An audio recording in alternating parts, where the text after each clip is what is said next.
वो मैं ये कह रहा था कि अगर आपने हमारा चैनल अभी तक सब्सक्राइब नहीं करा तो अब भी कर दो, नहीं तो बड़ा पछताओगे, बड़ा पछताओगे।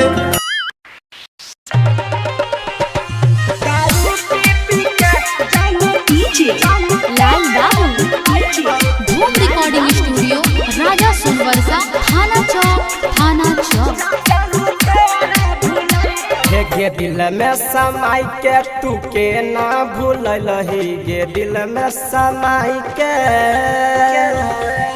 गे दिल में समाई के तू के ना भूलही, गे प्यार वाला वादा तू क्षण में भूलही।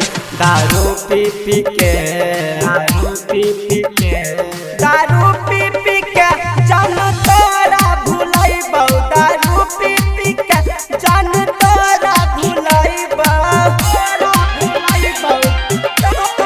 अभी आप सुन रहे हैं एन कुमार गुप्ता की शानदार प्रस्तुति। लाल बाबू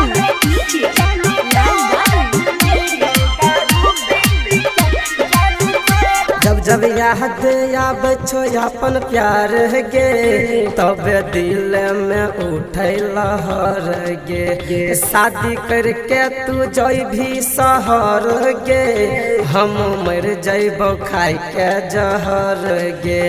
हे गे बचपन के प्यार तोरा याद दिलइबो गे, बचपन के प्यार, गे बचपन के प्यार तोरा याद दिलइबो गे, बचपन के प्यार तोरा याद दिलइबो। दारू पी पी के, दारू पी पी के, दारू पी पी के जान तोरा भूलइबो, दारू पी पी के जान तोरा भूलइबो।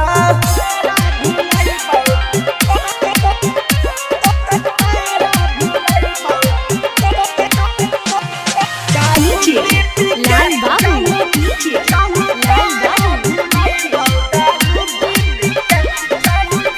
अब खुश रही है सैया के साथ गे, अब भूल जाई है अवधेश के बात गे।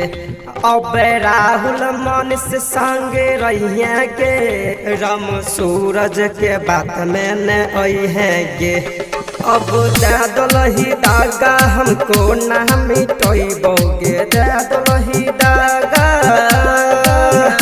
अगे दलही दागा हमको ना मिटोइबो गे। याद में जान हम जिए न पैबो, दारू पी पी के,